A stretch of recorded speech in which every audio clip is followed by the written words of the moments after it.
आगे अखाड़ी हो हमारे यार मना तो एक बेर बात कर लगे।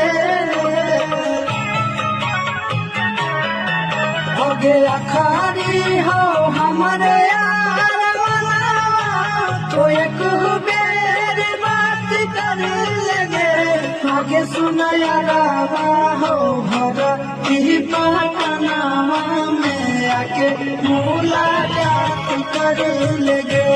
आगे सुना यारावा हो भरा की पटनावा में आके मुलाकात कर लगे। आगे चल जाइबो छोड़ी के ई दुनिया विदाई अपने हाथ कर लगे। आगे सुना यारावा हो भरा की पटनावा